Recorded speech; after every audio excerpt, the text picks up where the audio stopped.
तो जय हिंद साथियों, एक बार फिर से स्वागत है आपका गुरुजी उत्तराखंडी की एक और नई क्लास में। तो जो आज का इंटरेस्टिंग टॉपिक होने वाला है वो होने वाला है उत्तराखंड के वायु परिवहन में। ठीक हो गया। तो परिवहन से हमें हमेशा क्वेश्चन देखने को मिलते हैं। ठीक है, तो आज हम पढ़ेंगे उसमें वायु परिवहन। तो अक्सर हमें ये देखने को मिलता है जो इंपॉर्टेंट पॉइंट्स होते हैं। अब देखो, हिस्ट्री, ज्योग्राफी, पॉलिटी तो सभी पढ़ रहे हैं उत्तराखंड की, लेकिन कुछ ऐसे पॉइंट्स हैं जिसमें से अगर डायरेक्ट क्वेश्चन बन जाता है तो वो क्वेश्चन हमारा छूट जाता है, जहां हमें मेरिट में आने से ये क्वेश्चन रोक देते हैं। तो उन्हीं क्वेश्चनों को मद्देनजर रखते हुए हम इन क्वेश्चनों को भी आज यहाँ पे को सॉल्व करेंगे कि वायु परिवहन से हमारे ऊपर क्या क्वेश्चन यहाँ पे बन सकते हैं। ठीक है, तो सबसे बड़ी अगर मैं बात करूं तो वायु परिवहन की, तो उत्तराखंड में वायु परिवहन, तो उत्तराखंड के अंदर जो वायु परिवहन के क्वेश्चन है उसमें देखते हैं कि क्वेश्चन कहां से बनेंगे और उसमें इंटरेस्टिंग पॉइंट क्या हो सकता है हमारे लिए। तो ठीक है, तो सबसे इंपॉर्टेंट पॉइंट है जो संभावना है कि आयोग द्वारा पूछा जा सकता है, क्योंकि क्वेश्चन कुछ अलग तरीके का भी है। अब देखिए, पुराने क्वेश्चन तो पूछे ही जाते हैं, लेकिन कुछ जो ऐसे इंपॉर्टेंट क्वेश्चन हैं उसके पे डिस्कस करेंगे। तो केदारनाथ, सबसे पहली बात है कि केदारनाथ बहुत फेमस, जिसे आप मान सकते हैं, धाम है। इस धाम में क्या हुआ था 16 मई 2003 को, ठीक है, तो ये डेट बहुत इंपॉर्टेंट रहेगी इसकी, 16 मई 2003 को पवन हंस कंपनी लिमिटेड, ठीक है, ने हेलीकॉप्टर सेवा प्रारंभ की थी। तो हेलीकॉप्टर सेवा अगर आपसे पूछता है केदारनाथ धाम में कब प्रारंभ करी गई, तो आपका आंसर क्या हो जाएगा, 16 मई 2003 को। बहुत इंपॉर्टेंट क्वेश्चन है। अगर कंपनी पूछता है किस कंपनी द्वारा इसे लॉन्च किया गया, किस कंपनी द्वारा इसे चलाया गया, तो पवन हंस कंपनी लिमिटेड द्वारा इसे ये वायु सेवा यहाँ पे शुरू की गई। कहाँ? केदारनाथ धाम में। ठीक हो गया। बहुत इंपॉर्टेंट पॉइंट यहाँ पे देखने को मिला है केदारनाथ वाला। अब इसके बाद एक इंपॉर्टेंट पॉइंट के ऊपर और डिस्कस करेंगे।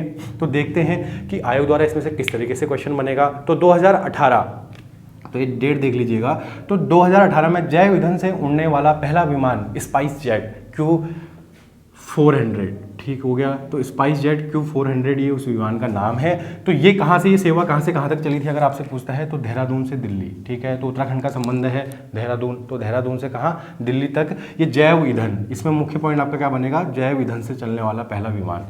ठीक है, कब अगर पूछता है तो 2018, कौन सा अगर पूछेगा तो जैव ईंधन, और ये पूछता है आपसे कि कहाँ चला, तो देहरादून से दिल्ली के अंतर्गत। ठीक हो गया, स्पाइस जेट Q400। ठीक है, इसको रट लीजिएगा, याद कर लीजिएगा, समझ लीजिएगा क्या इसकी वो है। अब हम पढ़ेंगे राज्य के 5 हवाई अड्डे, जिसमें से बहुत इंपॉर्टेंट क्वेश्चन हमें देखने को मिलता है हवाई अड्डे में से। अक्सर हमें जो उत्तराखंड है, 40 नंबर की उत्तराखंड जो आती है आपकी, उस उत्तराखंड के अंतर्गत कुछ ऐसे पॉइंट्स होते हैं जो ये छोटे छोटे पॉइंट्स हैं, बट यही आपको क्या करेंगे, मेरिट के अंतर्गत नाम लाके देंगे।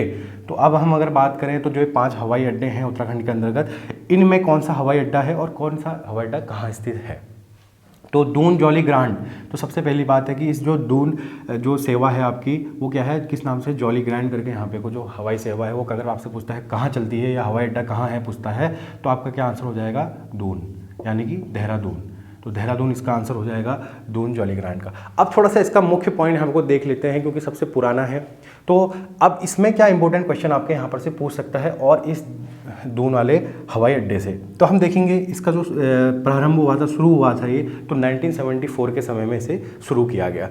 अब यहाँ पे को सबसे पहली एयर जो चलाई गई थी, जो चली थी एयरलाइन, तो वो थी एयर डेक्कन करके। यहाँ पे को जो वायु परिवहन का जो वो चला, विमान चला था, तो वो था एयर डेक्कन करके, जो कब चला था, 2004 के अंतर्गत ये चला गया था।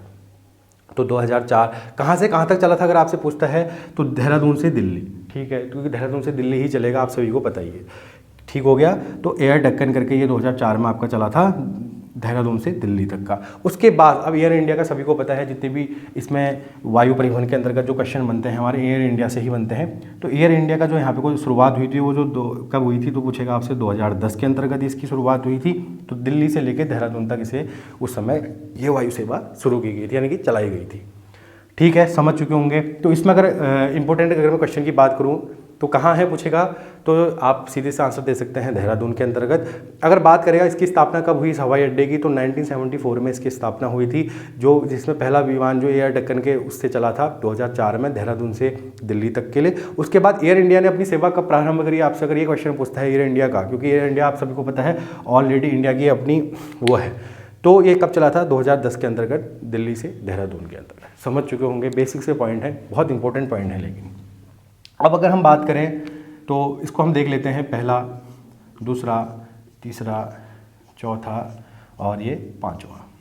ठीक है, तो 5 हवाई अड्डे, 5 जगह। अब अगर हम बात करें चिन्याली सौड़ हवाई पट्टी की या अड्डे की, तो इसकी अगर हम बात करें तो ये सीधी सी बात है, इसका एक नया क्वेश्चन जो आपको अभी देखने को मिलेगा, अगर इसमें से क्वेश्चन बनता है तो नया क्वेश्चन ही है। तो इसका नाम अब क्या कर दिया गया है, गंगा पट्टी इसका नाम कर दिया गया है। किसका, चिन्याली सौड़। अब ये कहाँ है, उत्तरकाशी के अंतर्गत आपको ये देखने को मिल जाएगा।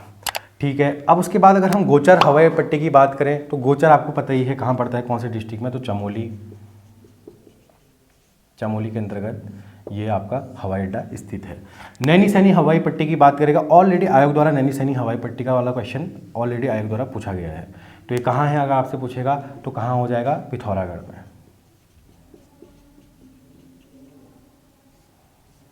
ठीक है, तो पिथौरागढ़ समझ चुके होंगे नैनी सैनी हवाई पट्टी। अब अगर हम बात करें मोस्ट इंपॉर्टेंट, जो कहाँ है आपका, पंतनगर हवाई पट्टी, जिसे क्या नाम से फूलबाग करके भी जाना जाता है। फूलबाग हवाई अड्डा, फूलबाग, जो आपका कहाँ है पूछेगा तो पंतनगर से ही इसका नाम क्या है, ये कहाँ पड़ेगा, पंतनगर के अंतर्गत।